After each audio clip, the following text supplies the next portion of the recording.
Ladies and gentlemen, hello, I'm Genevieve Jacobs from 666 ABC Canberra. Until late yesterday afternoon, I will admit to you that I knew very little indeed about biophotonics, and while not quite on a nanometric scale, it nevertheless was a journey of understanding that started from a very low base. But what an absolutely fascinating one to make inside the final frontiers in many ways, the most mysterious of spaces, our own bodies, as strange and as unknowable as space, as the depths of the ocean, but here within every one of us.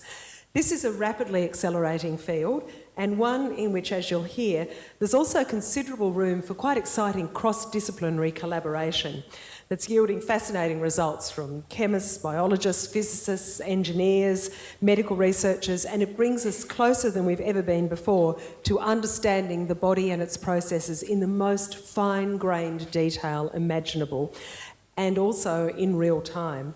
Joining me to explain how all this works, three people who illustrate the collaborative nature of this work themselves. On the far end, Professor Mark Hutchinson from the University of Adelaide, who's the Director of the ARC Centre of Excellence in Nanoscale Biophotonics and Professor within the School of Medical Sciences in Adelaide. He established their neuroimmunopharmacology research laboratory, and he's also done groundbreaking work at the University of Boulder in Colorado on the brain's immune-like cells and their interaction with drugs of dependence. And he's theme leader for the Institute for Photonics and Advanced Sensing, Biological Sensing and Medical Diagnostics. In the middle, Professor Nicole Packer from Macquarie University, who's had a long career in biochemical research in both chemistry and biological sciences, including biotechnology developments, and 7 years spent as Professor and Director of the Biomolecular Frontiers Research Centre at Macquarie. She's been a successful inventor and is currently Discovery Theme Leader at the ARC Centre for Nanoscale Biophotonics and Deputy Director of the ARC Industrial Transformation Training Centre for Food. On my right, Dr. Brant Gibson from RMIT, and Brant is a physicist who's specialised in a number of fields, including the development of ultra-high throughput optical probes. He and his colleagues were responsible for developing Australia's first commercial quantum security product. I looked at my producer this morning and said, "What do you think that means?" She said, "I've got the faintest idea, he might well be speaking Dutch." We'll find out more about all of this. He's currently Science Theme Leader at the ARC Centre of Excellence for Nanoscale Biophotonics, and his interests range across the physical field of microscopy and materials. We will have time for questions fairly shortly, but I'd ask you to wait until we get the microphone to you before we begin. But I'm going to open the discussion now by laying some groundwork in this complex and really fascinating field. And Mark, I want to go to you first. We've referred to the ARC Centre a couple of times now. You're all involved. Tell me what it is and why it's been established. So we got the funding, we were awarded the funding at the beginning of this year from the Australian Research Council for the Centres of Excellence scheme. So the Centres of Excellence scheme is quite an extraordinary funding scheme. You may have heard about the funding schemes from the National Health and Medical Research Council and from the ARC, which are small projects asking very specific questions. The Centres of Excellence program is a scheme which asks massive questions with interdisciplinary teams across the world pulling together people to ask these very, very, very large questions. And so we were successful in obtaining our funding for the Centre for Nanoscale Biophotonics, where we're pulling together researchers from the University of Adelaide, RMIT and Macquarie. We have international partners from around the globe. And so there are about 100 people now working on the topic of nanoscale biophotonics and asking the question, can we open up new windows into the body that have to ask questions that we've never been able to ask before because we've never had the tools to be able to ask these questions before. And in fact, the human body remains extraordinarily mysterious to us, doesn't it? Absolutely. So most of the time, when we look at the human body, we're actually taking parts from the human body and asking the question in our labs with very large pieces of equipment that take up whole rooms, that are very expensive and require a fair bit of nerdy gear to go on with it. But we're having to take things out. And so as soon as we take things out of the body, we're really removing this tissue from the normal situation. Our goal is to be able to miniaturise this down to the nanoscale and apply these, take the microscope to the tissue rather than the tissue to the microscope. Nicole, how much has that knowledge advanced in recent years? Have we really seen significant leaps forward in understanding what's inside us? I think the answer to that is yes and no. I mean, what we can do now is amazing. We can go and stand in a machine and it can take an image of our body, MRI. You can see our bones and our liver and our intestines and our heart and all that sort of thing. But we can't see the cellular level. So we're still way above the level at which we can see a single cell, orders of magnitude. So what we're trying to do is actually go down to the level of the cell rather than the level of the organ. Because in disease, one cell going wrong is what starts that disease. Right? When we can see it on MRI and on CT scans, we are already seeing the product of that cell going wrong. So, Nicole, how tightly focused can that observation now be with biophotonics? How tightly now? Yeah. Well, we do some things, but we're not anywhere near there. So looking at fibre optics, we're going to the idea of putting light down a fibre is able to see things at the end of that fibre, and we can see it back again. So we can get the response of a fibre going into something. But what we have to do now is design probes or fibres that target particular molecules that reflect that cell's activity. But Brant, tell me about the tools for this. They've obviously developed reasonably quickly, but what are they? Yeah, look, that's a great question. Some of these tools that we're working on involve fluorescent nanomaterials, nanoparticles, and we're looking to integrate those with some of these optical fibre devices that Nicki was just mentioning to make a sort of the next generation fibre probe that can go into the body and, as Mark suggested, take the microscope to the cells. So we have a range of materials in the centre that are of interest, and they have a range of we think very unique properties which will be able to just enable us to get that microscope down to that cellular level.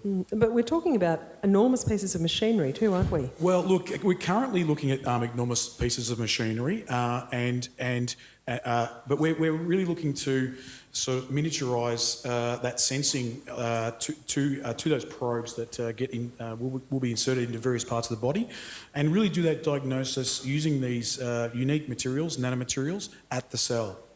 So is this a field that's rapidly evolving? Look, I think probably in the last 30 years, since the mid-80s, until we really had the tools to be able to see and interrogate these nanomaterials, we really, I mean, nanomaterials have always been there, but it wasn't until the last sort of 30 years that we had the equipment that we now have today, where we can characterise these materials, see these materials, and utilise and harness these materials. So, yes.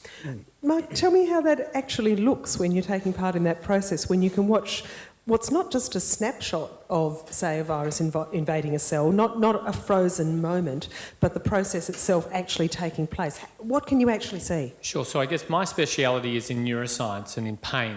And so if we think about pain response, we've just kicked our shin, or perhaps we've had chickenpox or shingles, and we now have pain ongoing much longer than there's any use to us. When we feel pain, immediately before the sensation of pain, there is a signal. As we feel pain, there is a signal, and then there's a subsequent signal that mops up that pain. And all we've been able to do at the moment is say, all those three summed together gives us that mess. And because we haven't had the time factor in there.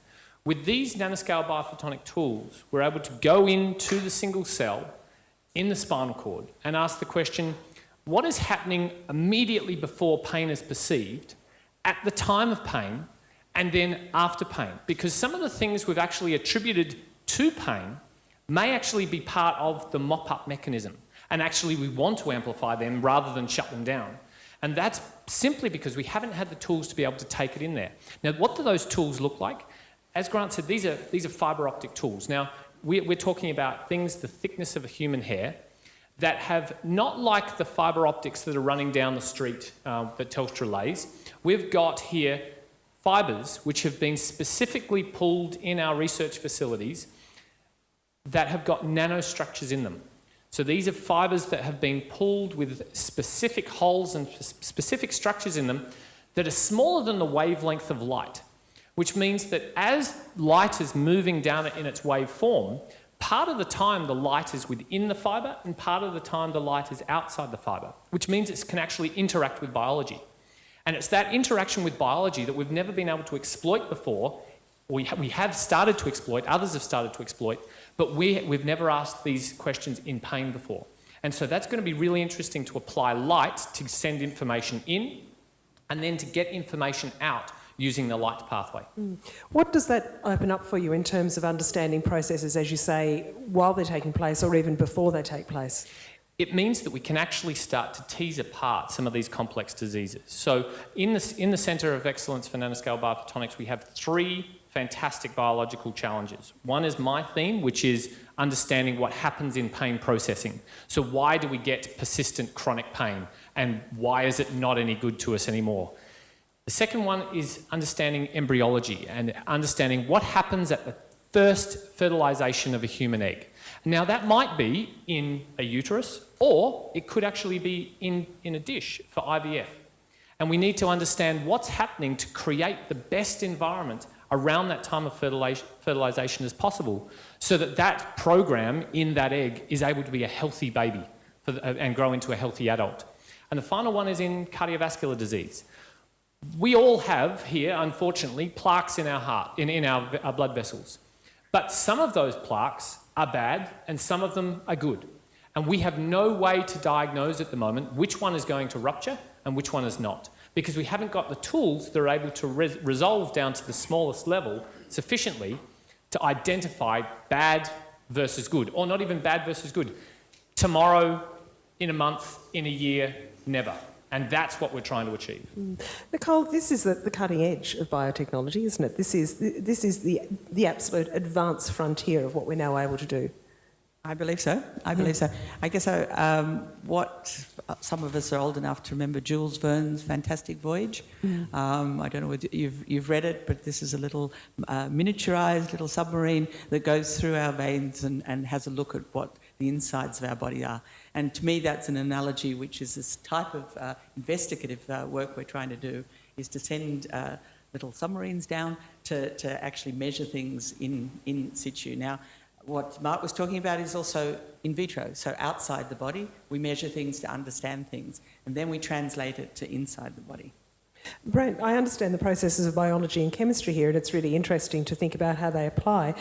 What about engineering? What about physics? Where does that come into this process? Look, that's an excellent question, and we really are a combination. Our centre is a combination of physics, chemists and biologists, and we're all working together to work on the challenges between those disciplines.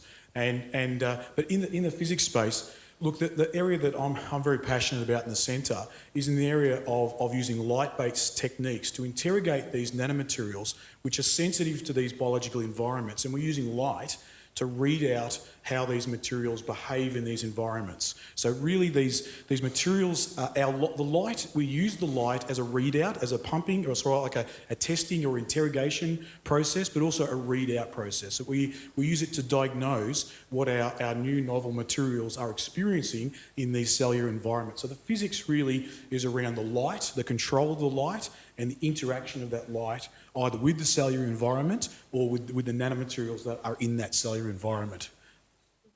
Mark, this is also very much a collaborative effort, isn't it? Because you've brought together people who come from a number of different scientific fields to work in a way that they're perhaps not accustomed to doing so.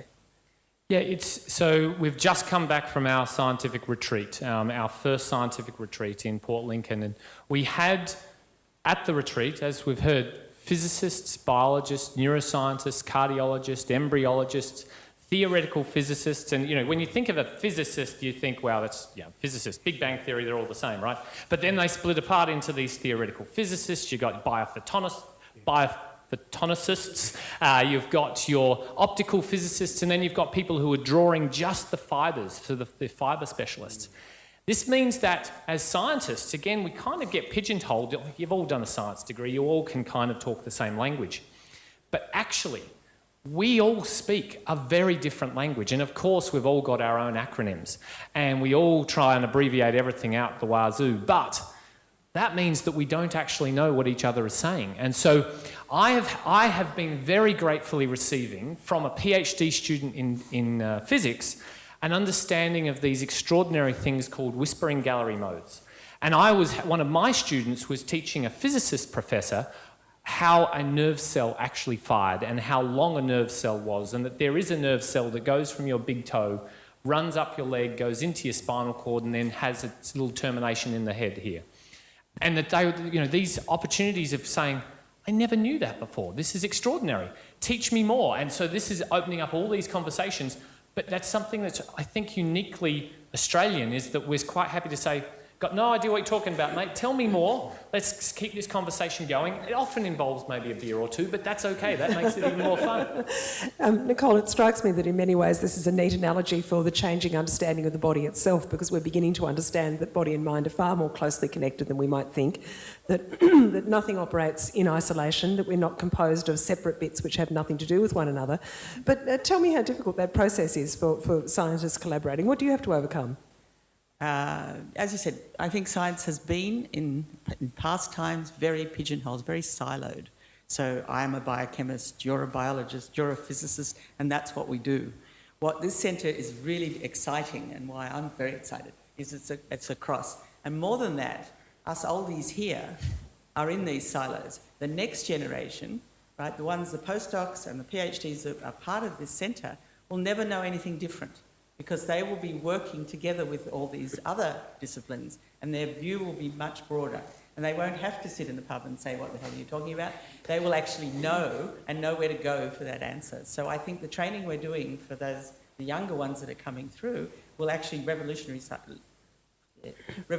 science, because they will have that broader vision and not just say, look, I know how how the brain works. But they'll start thinking, how do I get the particles into the brain to measure how that brain works? Or what molecules, from my perspective, are important in that brain? So I think that's going to be the long-term effect of what we're doing. And Brant, I'm fascinated too, because of course as a physicist you're participating in something which is essentially about the body itself. How challenging have you found that? Look, it's challenging, but I think potentially very extremely rewarding. Look, for many years, I've worked with materials and worked with light, and to be able to sort of take it to the next step and really make those materials talk or interact with that biological environment.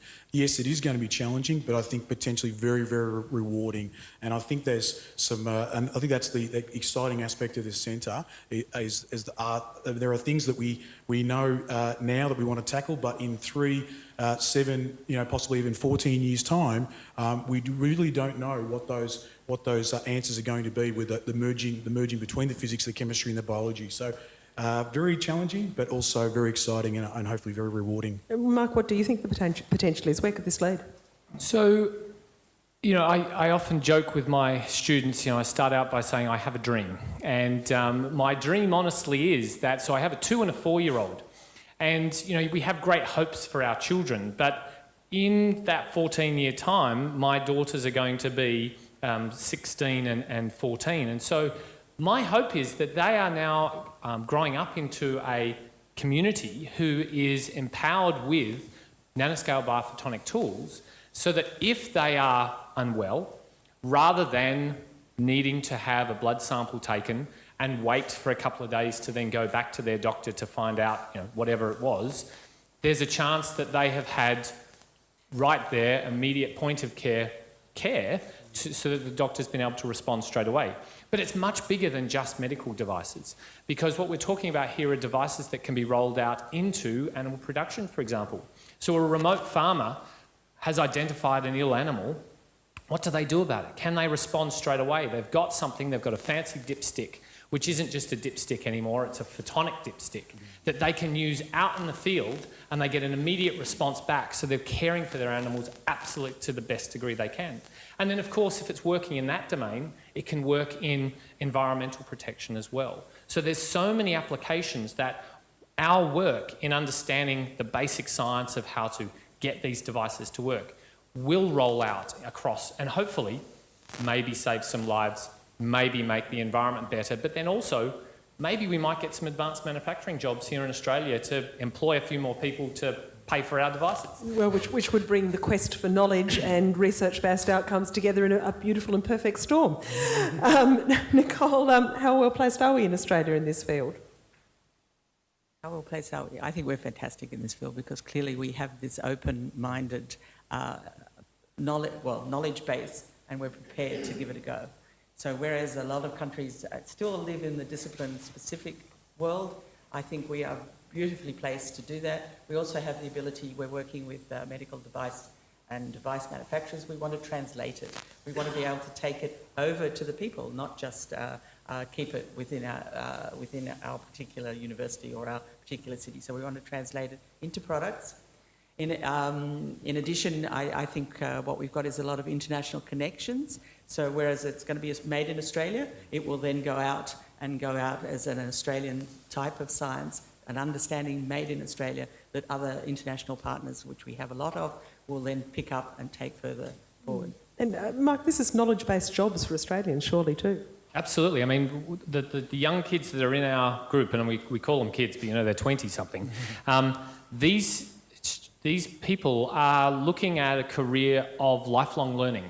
So they are always going to be acquiring new knowledge.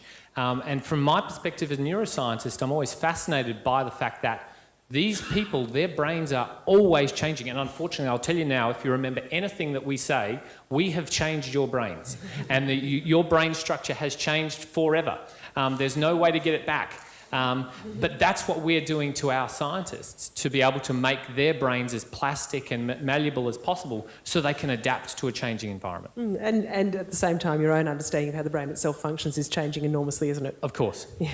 Look, let's turn it over to questions from you. Now, we've got 2 microphones, and I just ask you to put your hand up if you've got a question to ask, and wait until we get a microphone to you so that we can reach you. And I think we've got a question over here already. Thank you. Go ahead. Thank you very much. I'm astonished to have the first question. I'm interested,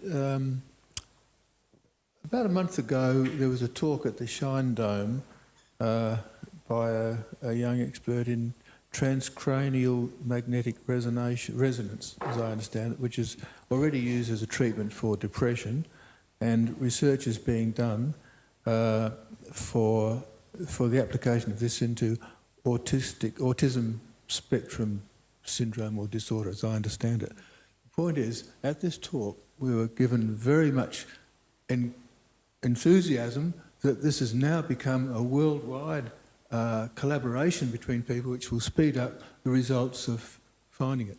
I'm just wondering if you see some application in the work that you're doing, because this magnetic resonance is acting on physical deficiencies in the construction of the brain, as I understand it.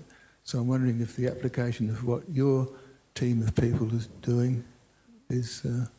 Absolutely perfectly positioned question. So transcranial magnetic stimulation is one of the latest techniques to manipulate brain neurochemistry. But what's critical to understand about TCMS is that it is modulating intentionally the neurochemistry of the brain. Now, you may have heard of the idea that we're only using 10% of our brains. That's actually the fact that we only understand what 10% of our brain is actually doing, because the other 90% of the brain are actually immune-like cells. And these immune-like cells are called glia, which are originally Greek for glue, and we thought that they just held the brain together. The reason we haven't been able to understand what they're doing is because we haven't had the tools to watch what they're doing in real time. So President Obama has spent a lot of money on the Human Connectome project, which is creating a roadmap of the human brain, which is fantastic. But us in the neuroimmune world are saying, thank you, President Obama, for investing in this fantastic roadmap of the brain, except it would kind of be like Google Maps only mapping the bike paths in Eastern Europe to explain the world's transportation infrastructure.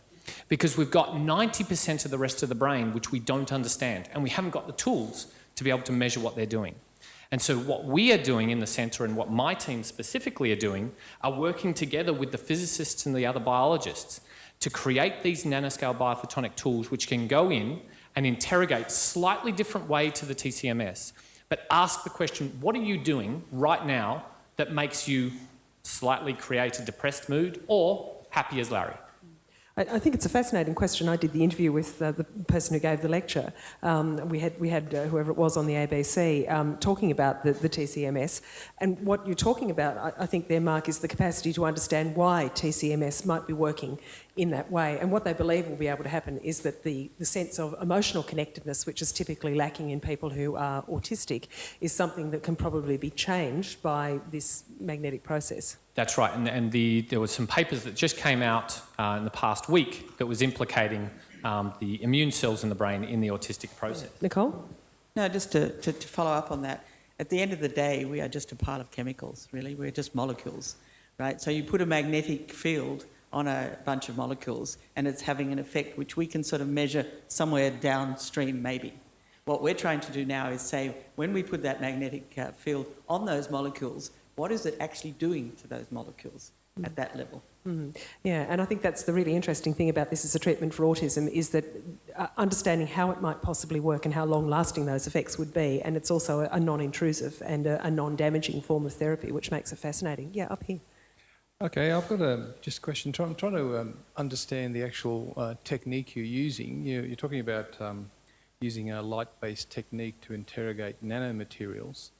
So do I understand that you're actually introducing the nanomaterials into the tissue or the cell and then reading back the interaction with the light wavelengths you're using? And in addition to that, if you're actually introducing a foreign material into a cell, is there some danger to understand a process when you're not actually sure about the process you're looking at?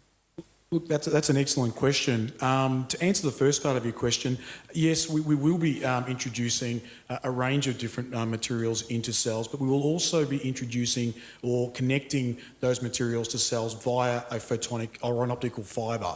So in some cases, we're looking to integrate the materials, lock them in embed them into a fibre probe, so the biological material then may come in contact with that probe. So we're looking at a pronged approach to this area of using nanomaterials for probing the cellular environment. So we're looking at a range of methods, but also a range of materials. We have what we're calling a nanomaterial toolkit. And we really do have a vast range of materials, everything from diamond through to ruby, through to other sort of lanthanide materials. So a range of materials with different properties. And look, one of the, maybe Nicki can comment on this further, but one of the things that we're looking at is obviously the effect of the materials and the effect of the size, the shape, the type of material on that cellular environment as well. So that is something that maybe Nicki can comment on further. Yeah. I guess that's one of the major roles that I'm taking. I'm not only my group identifying molecules, but then having a look at what effect on the cell at the molecular level these interventions have. So we're not just putting it in and saying, oh, we get a lovely reading out of it. We're also asking the question, hey, we're putting something around this cell. Are we upsetting it? What are we disturbing? What is changing? And we can measure things now. We can measure DNA, we can measure proteins, we can measure small molecules, and we can look at what is happening. So toxicity obviously is a huge thing we have in mind all the time, and there are all sorts of ways to test for it at that really low cellular level. Yeah. Nicki, can I ask a very basic question? Yeah. How do you get it in? How do I get what in? Whatever it is you're putting in. Yes, how do you get the materials Well, into at the moment we do things like endoscopes. We put things into our bodies on fine wires, and we go down our arteries, we go down our intestines, and we go into our brain. We have deep, deep brain stimulation, where we're putting things into our brain. We are already doing things. We go up one end and down the other end and into our veins here. So it's not unusual for us to be poked around as human beings to get detection into our bodies. So it's not a new concept in that regard. And actually, Mark, I'd like you to comment on that. We were having a discussion at lunchtime just before we came in about what we've come to understand about the interconnectedness between the brain and other parts of the body, and that's got particular reference to pain, which is one of your areas of work. Yeah, so I guess if we look at Western medicine and how we visualise the body, it's very dependent on René Descartes' view of the body, which is a body as a machine. And you can isolate an organ, and that organ should operate independent from the body if you zap it the right way and you culture it the right way. But the problem is that doesn't explain complex things like chronic pain. Because in chronic pain, there is nothing wrong with the region that is hurting chronically. There is nothing actually there that's at all wrong. And the disease resides within the spinal cord or higher brain centres, and it can move around. And so that's where Eastern medicines and indigenous cultures have got it right, in that we are like a garden, and if we do something wrong in one part of the body, it will impact another part of the body. And there is some hand waving involved, and we're gradually understanding that the hand waving connections that are actually connecting these bits are very, very complicated signalling processes. But we haven't had the tools to actually watch these signalling processes occur in real time. And so in chronic pain, we're now understanding how an early life infection or an early life stress can create a life of chronic pain. Or one surgical insult in one person leads to chronic pain in someone else. Or the drug that you get treated with after having a spinal cord injury creates chronic pain in that spinal cord injury patient lifelong.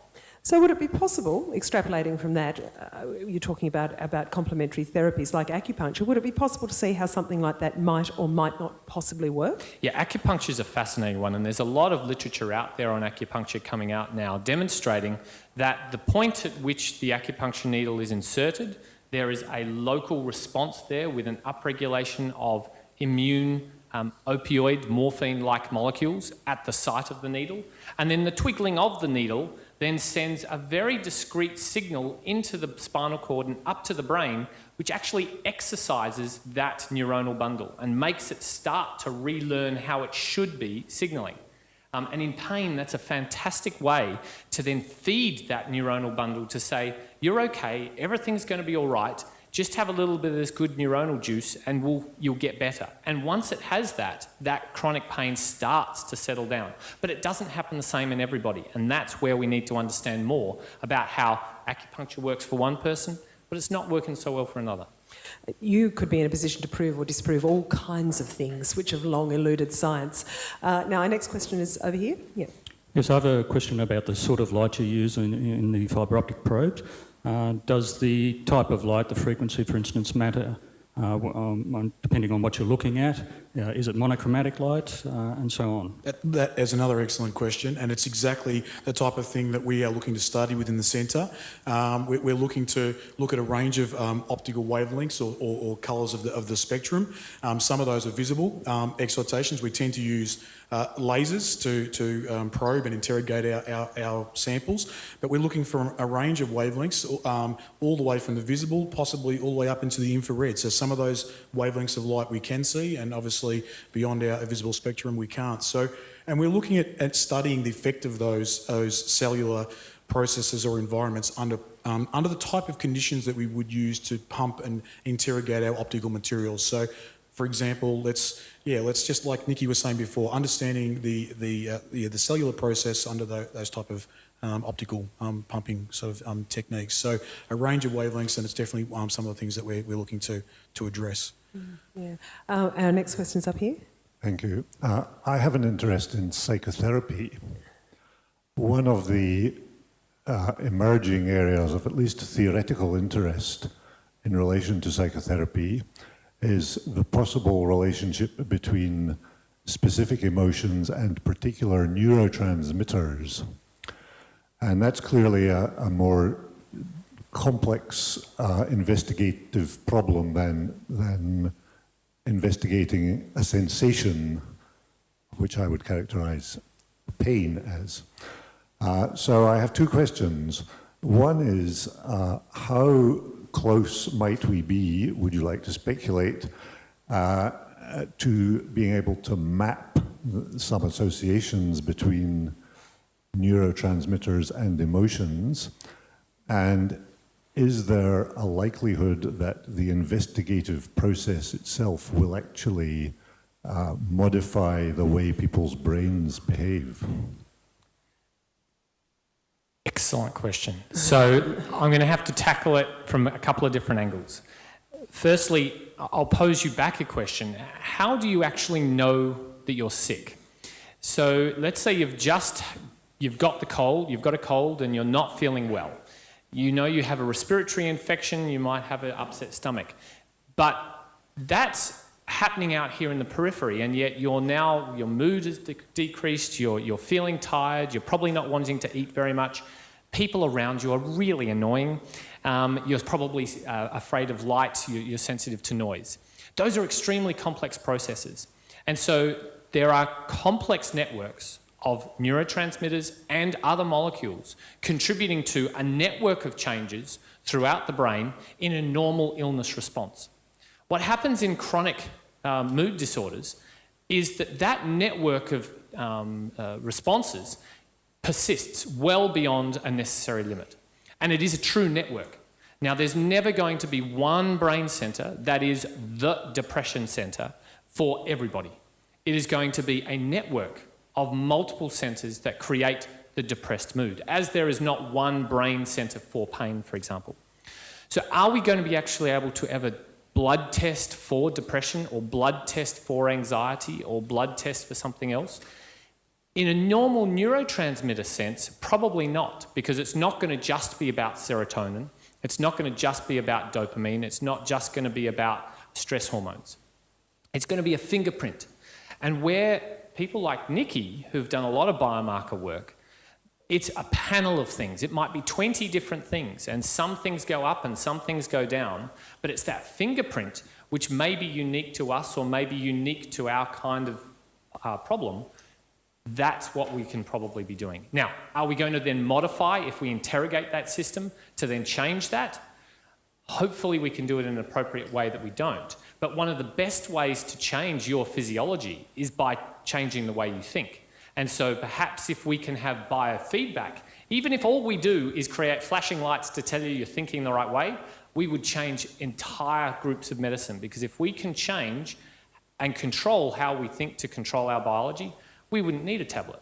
Well, you would have evidence of things like cognitive behavioural therapy working, wouldn't you? You'd be able to actually observe those processes taking place. And so they've already got, just a couple of years ago at the Society for Neuroscience in the US, which is a 40,000 person meeting, they have a Pong game from an MRI. So Pong, you remember the bat moving backwards and forwards, bouncing the ball? So these people were training in the MRI scanner real time to turn on and off their stress centre. And they were actually turning it on their stress centre and it would go this way, and turning it off would go that way. And by being able to do that real time, they're actually exercising their stress centre so they have control to say, oh, I don't need to feel stressed anymore. Everything's fine. And that gave them great power. That biofeedback was fantastic. So it's this top part of our brain learning how to control the deeper portions of our brain that is giving such power in the future. Put your hands up if you've got further questions. We've got microphones to go. Yep, Sorry, can I just add Sorry, go on, Nicole. Just a little bit to answer your thing, because I'm very interested in it too. We all know the effect of music on our emotions. We know it happens. We know that particular types of music affect our mood differently from other types. It clearly has to be some connection between what we hear and what we feel. Now that is totally unknown, but if we could measure, if we could see inside the brain when music is playing, other than just an MRI which shows dark bits and light bits, but actually see the neurotransmitters happening, that's when we have some understanding. Would it afford anyone good taste, though? That's the question, Nicole. Would you actually be able to tell the good from the bad? Everybody thinks good and bad are different. Well, indeed. Yeah, up here. Thank you. I'm starting to visualise your students as pincushions, so my heart goes out to them. Perhaps from a more philosophical point of view, I was wondering if you think, well, what limits are there to our capacity to understand our own inner workings of our brains? Nicole, you've got the microphone. Thank you. That's a good question, but an extremely hard question. I think one of the hardest things in science is our personal reactions to things. And that although we all have a cell, we all have the same number of chromosomes, we all have the same number of genes, even within one family, the reaction to one thing will be different to the reaction to the same thing. So understanding that personalised response, either in medicine or in music appreciation or in any other thing, I think is the holy grail. And to say how far away that is, I wouldn't even start to speculate. But the rate of change is speeding up. I think things are being discovered more quickly than they ever have been. So, but I wouldn't like to go on the record. Mark, how far can we go? So it's one of those things. You need to build a computer big enough to hold the understanding of that computer, which needs to then, it's an iterative problem. We are only, in science, we like to ask very reductionist questions. And I guess one of the challenges we face is that if we do things in such a reductionist approach, we're only ever going to be asking a fraction of the whole big picture. What's fun is in working into collaboratively is that each individually we're asking very, very precise questions. But collectively, when you start putting that together, you get a very complex picture forming. So one person I don't think is going to have that collective wisdom, but it is the collection that are going to be able to form that complex picture. Now, we're not portraying ourselves as being able to answer all those questions, but even if we can only ask perhaps some of these basic questions, what happens at the time that we perceive persistent pain? What happens as the human egg is fertilised, and what happens as the heart has a clot form, then that'll be enough for me. Tell me how those three fields of specific investigation developed. How did you happen upon those three things as the best ways to use biophotonics? Right place, right time. Yeah. Right place, right time. But there are also three very challenging questions. I mean, if we look at cancer, cancer is a critically important problem. But there are a lot of people already attacking this question from multiple angles. Pain is the most prevalent reason why you will go to seek a doctor's help. It is the most common question, how are you feeling? Oh, I'm a bit sore. But we only actually spend about 0.1% of our research dollars on pain research. We have no effective pain medication. The best medications only work in about a quarter of people half the time. So that's not very good. Embryology, biggest question out there. How on earth does fertilisation work, and why do some people are able to have kids and others aren't? And cardiovascular disease, the reason why most of us die. So we haven't taken off little bites. We've taken off the three probably biggest questions we could.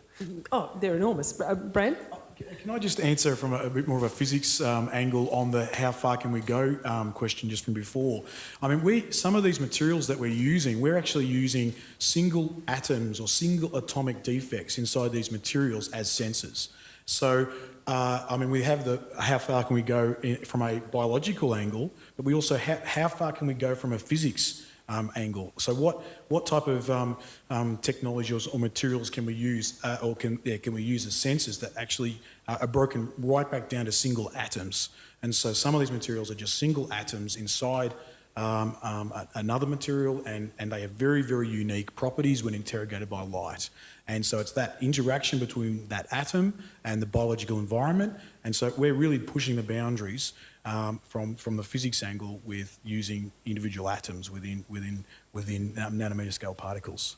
It's absolutely dizzying to think about. Please do put up your hand. We'll get a microphone to you, Katrina. It sounds very much like the work is really revolutionary. Are there any barriers you can foresee, anything that might get in your way, either in the science or in the way the community might react to the science? Look, one of the barriers, just following on from the materials question, one of the barriers or challenges is when you're scaling these materials, we understand how materials work very, very well at the millimetre scale, at the micro scale, but when we take that scale all the way down to the nanoscale, and just to give people an idea of what that nanoscale is, if we relative to the size of the Earth, the diameter of the Earth, a nanometer, 1 nanometer, is the diameter of a marble relative to the diameter of the Earth. So that's the type of dimension of a nanometer. And then the type of materials that we work with may be 10 nanometers or 20 nanometers in size. So it might be a tennis ball or a softball or possibly a netball or something like that relative to the diameter of the Earth. So that's the scale that we're working at, which has a lot of potential, a lot of opportunity, but also very, very challenging, and especially the environments that we're discussing here. I'll try this one. I'd say that probably the biggest limitation, the biggest challenge from my perspective is the network that we are. So it's a bit like, the chaos theory, butterfly over there and something happens over there. When you change a molecule over here, you get an effect over there. If you change a neuron over here, you get an effect somewhere else. So the very complexity of life is our biggest challenge in the sense of getting a handle on that. Do we even understand how sort of physical properties work at the nanoscale? Are they consistent with our understanding of them at a larger scale? Look, that's another excellent question.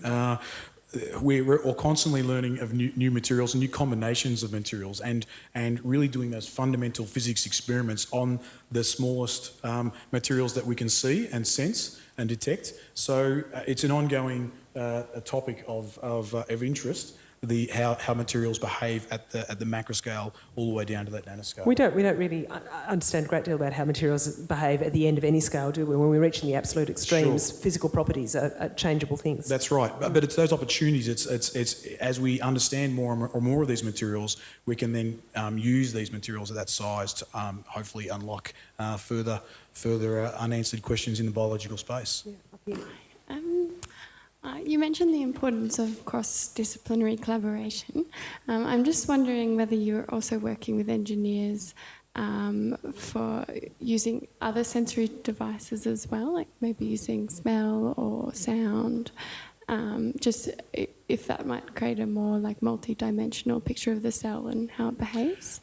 Look, we mentioned physicists, chemists and biologists, but we really are working with not just physicists, chemists and biologists. We have at least we have a massive Australian network of partners with various universities, but also a lot of international partners as well. So we are already working across many disciplines with people with engineering background and engineering skills.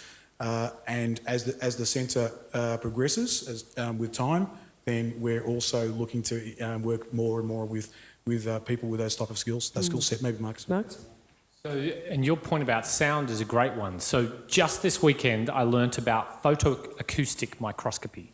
So photoacoustic microscopy is exactly that. It is the sound that is generated by light hitting something. All right? So we're able to measure that and measure the sound wave emanating off of something that's been hit by light to then actually build up a three-dimensional picture of that. Now that works really well in blood vessels. And so you can actually remotely, without putting any stain into a tissue, you can actually visualise down to extremely small resolution the blood vessels in a network.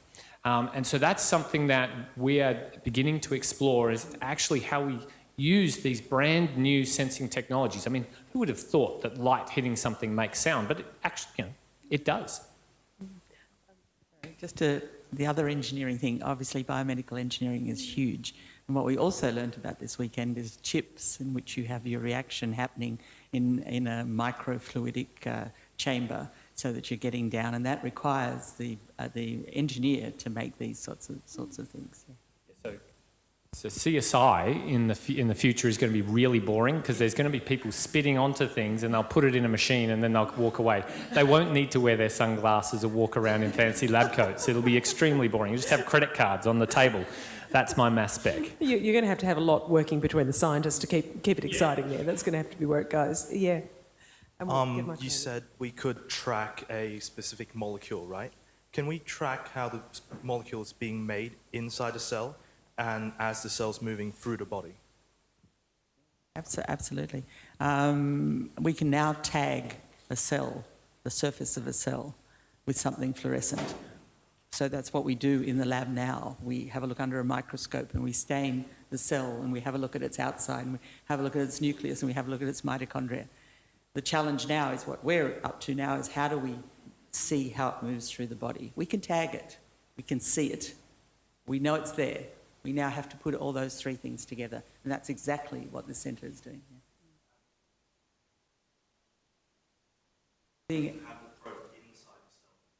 Sure. I mean, it's big. DNA is very big, right? We can see that quite easily. Proteins, we can see. So microscopically, we can see all of these molecules. The trick now is to take it into the in vivo situation and see it. So, but in terms of seeing the molecules and tagging them with something which is fluorescent, or even making molecules which are fluorescent, so we have a way of making proteins which already have green fluorescent protein attached to them when they're made, right? So we can put them into the body. They're already fluorescent, and we can track them if we have the light to see them. Yeah. That's an extraordinary concept, that it could be whizzing around inside us in that sort of entirely trackable way at a molecular level. Yeah, remarkable. We can do it already in vitro, in test tubes. Yeah. We can do it. The challenge is now to see it inside. In the life process, yep. Up here. This is a little more basic question. How do you bring the community with you in your research? I think it's really important, particularly today, that as scientists, that you bring it down to a point where community can understand what you're doing and actually walk with you down that path of research. I'm just interested in your response to that. Well, I can start it and you can pick it up. In the sense that the centre itself has got, or will have shortly, a communications person. So a science communications person whose job will be to translate the science to the community and vice versa, translate the community expectations back again. He wants the microscope. Sorry, the acoustics are quite good, so probably just speak up if you'd like to say, yeah. More just about how the individual scientists, in the context of, rather than being just about the science, the person dealing with the community also interacts. I think that there seems to be a disconnect there. As much as science communications is important, I think the human person behind it is also important. And I think you're probably raising something very important there, because having done a number of these forums this year, I've observed scientists getting incredibly excited about the really amazing work they're doing. But of course, even here in this lecture theatre, we are not a collective of people who really have a full grasp on what you're talking about, and we're representative of those who are interested enough to come along, which is not the vast majority of the population. But there's a real question when science funding is under pressure, when it's at a time where you need to be able to have measurable results and where people do need to understand and believe in what you're doing. How do you bring them along? So again, the Centres of Excellence funding is an extremely unique scenario where if we only succeeded in our scientific goals, we've failed, because we are actually measured against how well we have engaged with and educated and engendered an understanding of our science and an excitement for our science in the community. So we have been working together. As part of our team, we have Paul Willis from the Royal Institution Australia as part of one of our boards, and he has just been training all of our staff on, yes, it's nice to do big flashy media releases when we've got a fantastic paper, except that's the way everybody else has done it. What we actually need to be doing is, when we've made a discovery, whilst we need to protect the intellectual property and we can't get scooped and all that, but we need to convey, hey, everybody out there, we've made a cool discovery and we're excited about what we're doing. So hold on to the seat of your pants. We're getting there. We're almost there. We'll have a paper soon. We're out there telling kids about our science. We're out there educating them. What is nanoscale? What are glia? What is pumping a photon? What does a nanodiamond look like? And our staff and students are going to be going out into schools, into community groups, talking about their science, but also talking about why it's important. Because clearly we are very, very privileged position. We are funded by you, Australian taxpayers, to do awesome science that we're excited by. But if we're the only people excited by it, that's not sustainable. And if the ABC are the only people who ask you questions about it, it's a disastrous situation, isn't it? And we've got, we've got a real-world example of that, because one of our CIs just yesterday, after the retreat, went with a few of the postdocs to the local high school, and they got in the room, the year 8 and year 9, and they did displays of physics. He's a theoretical physics person, right? And he did experiments. The young ones talked about what it is to be a scientist and what gives them a kick out of doing what they do. And at the end, we were sitting at dinner afterwards, and Andy got an email from 2 of the students that said, "That was so cool. I think I'm going to be a theoretical physicist when I grow up." Now, this is the truth. So that is part of the centre activity. And that is one of the ways that we will be communicating. As one does think that one will become a theoretical physicist. Yes, so I will go to you first and then to you. Yeah. So you're interested in the human body, I guess, in the context that it is. So you want to find...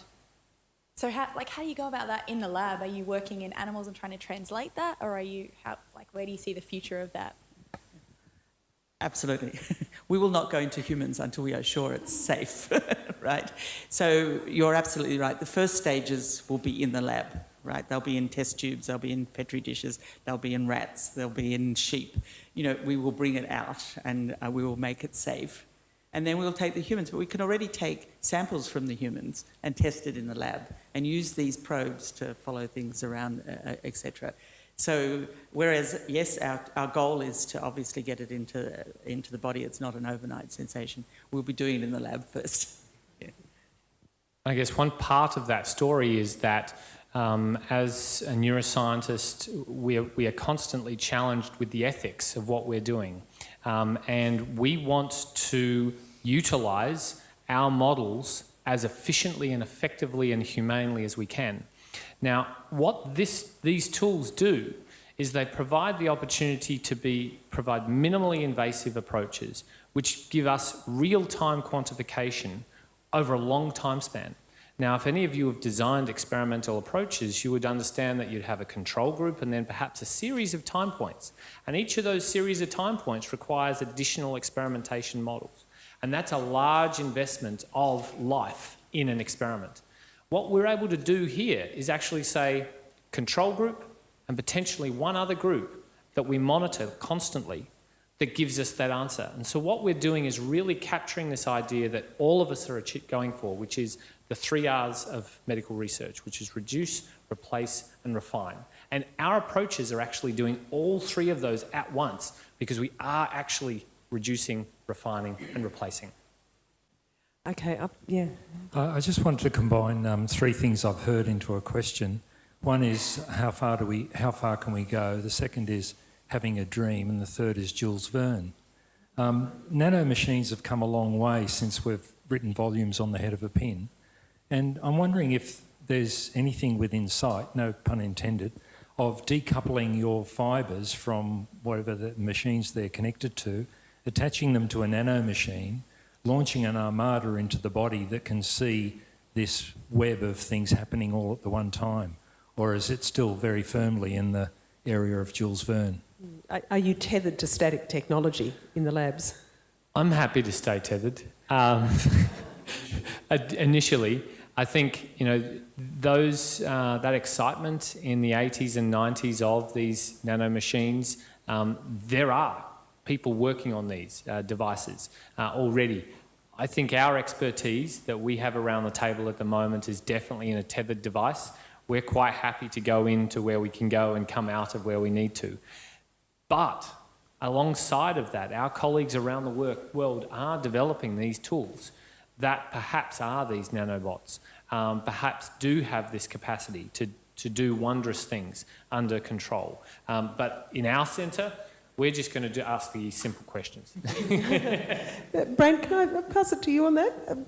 The prospect of nanobots. Look, as Mark just mentioned before, there are definitely some researchers around the world that are definitely working in this space. It's probably beyond the scope of where we are at this particular point in time, but it is interesting whether or not there possibly could be some components on the surface of these materials that we use that could push things around, possibly position the particles in certain locations. So it may not necessarily be the sort of the typical image that we may have of a robot, but it may be able to put the particles in the positions where we want them to be. So it's an interesting question. I mean, we probably need to answer that one in a little way down the track, but. But it's not beyond the scope of where this type of technology potentially could go. Well, it would certainly get you a lot of attention from the centre. Yeah, here. How does the computing power needed to do biophotonics compare to the standard imaging techniques? Is this as difficult a problem as building the nano machines in the first place to interpret the information you gather?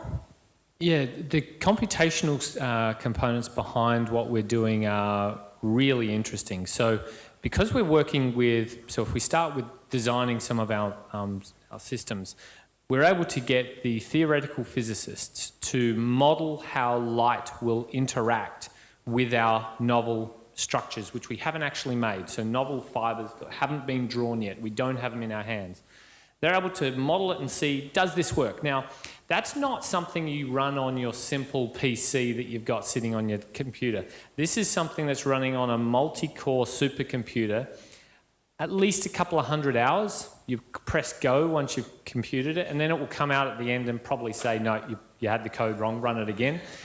And then we do something. Now, we have that capacity in the centre to do that, but these are huge computational questions that we're asking.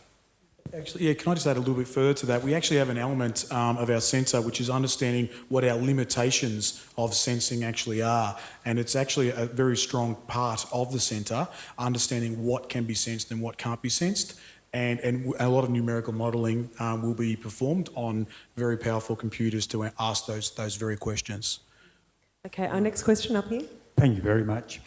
As a trial experiment, you can insert that probe somewhere here and tell me why this is starting to constrict, why this is starting to hurt the process of me asking a question in front of a whole lot of people. Anyway, you mentioned ethics before in the research component. Once you have analysed and come to a conclusion why certain things happen, you take out your intellectual property, whatever it is on it, you then lay it on the table. What is to prevent someone then picking it up and using that to create the perfect human, which was the big fear with stem cell research. You have an ovary developing, you know that this could be a problem, this could be a problem, you treat that problem, you have a perfect human.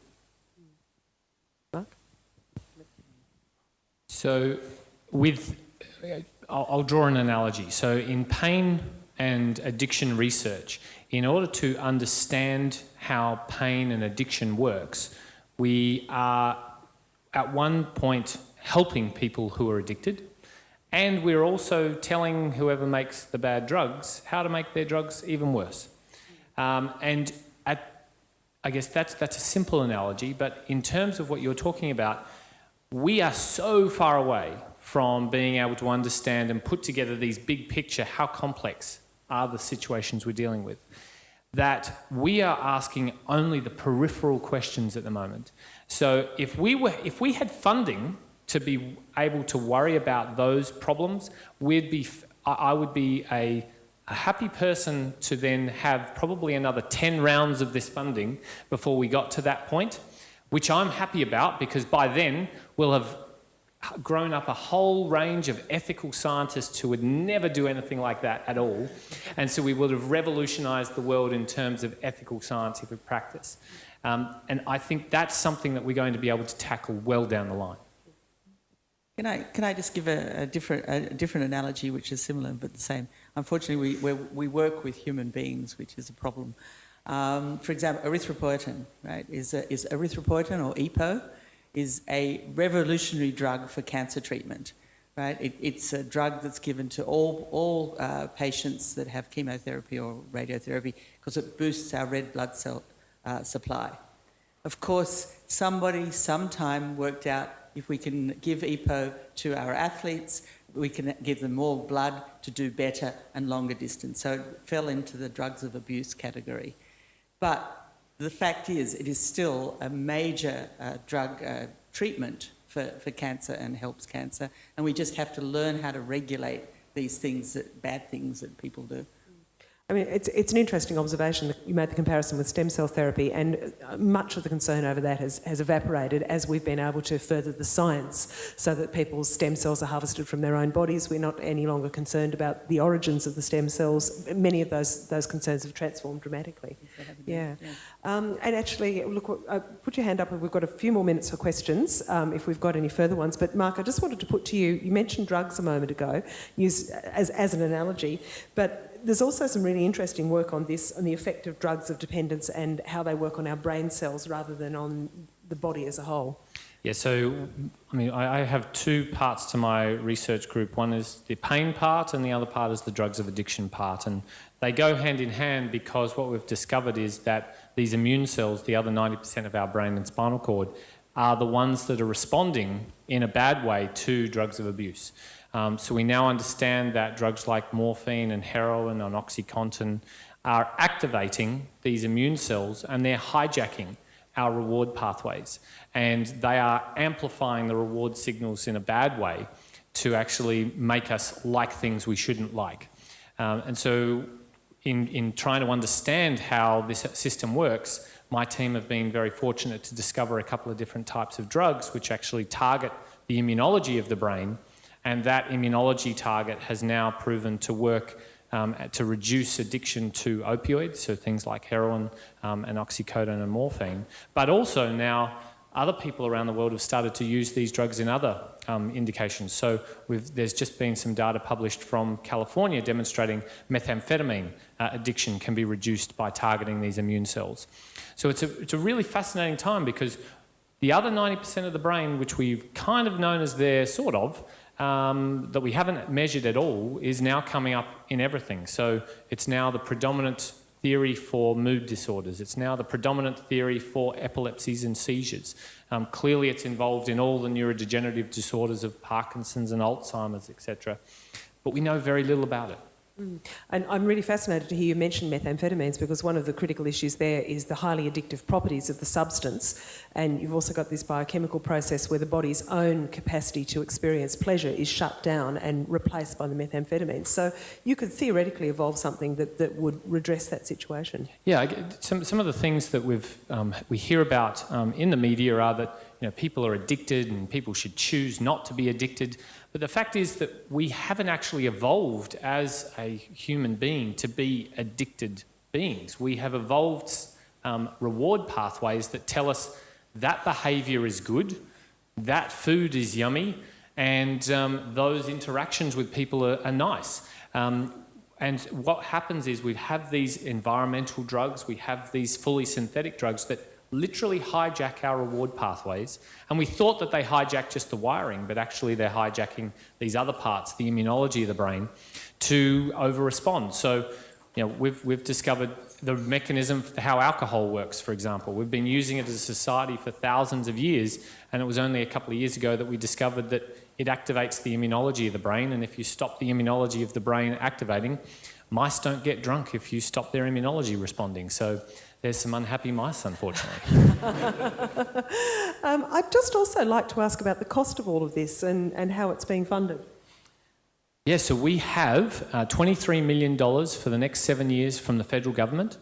There's another 23 minus 38 million from private sector, and 15 from the universities and private industry, and then another $11 million in-kind contributions. So this is a significant investment from the federal government, from the ARC, in this initiative to bring us all together, lock us in a room and make us work together. Well, look, on the evidence and the way the three of you cooperate, I think it's working quite well. But how much longer are you able to sort of to go on for at the level you're currently working now, and how do you anticipate longer term funding? Yeah, so we're currently funded. We got funded at the beginning of this year, so we have 7 more years of funding. We are drawing together and leveraging this Australian investment across the world with industry and other international funding sources to get as much value as we can out of your dollars. So we are sourcing funding from the US, from Europe, to work with us, because we are doing some pretty cool stuff and everybody wants to work with us, but we're making them pay to work with us. And so that they are bringing their money to our table so that they can have access to our tools.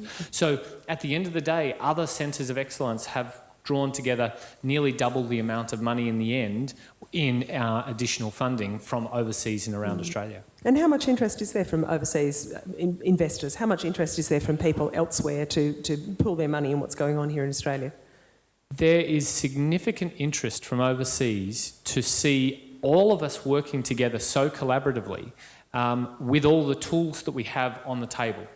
It's very unique to see all of these people working together. And the industry can see, you guys could actually save us time from building all of our infrastructure and training and bringing our own people in to answer the questions we want to ask in your facilities, and we work collaboratively with industry. So that whole push from the current government saying we need academia out in industry working alongside one another, we are living that experience right now. Do we have any further questions from the floor? Would anyone else like to ask a question while we've got the microphones out? Or have we dazzled and bewildered and enthralled you? You've probably got a great deal to think about. Look, if there are no more questions, I would like to thank our speakers very much. It's been the most fascinating learning experience. Please thank Professor Mark Hutchinson, Professor Nicole Packer and Dr. Brant Gibson.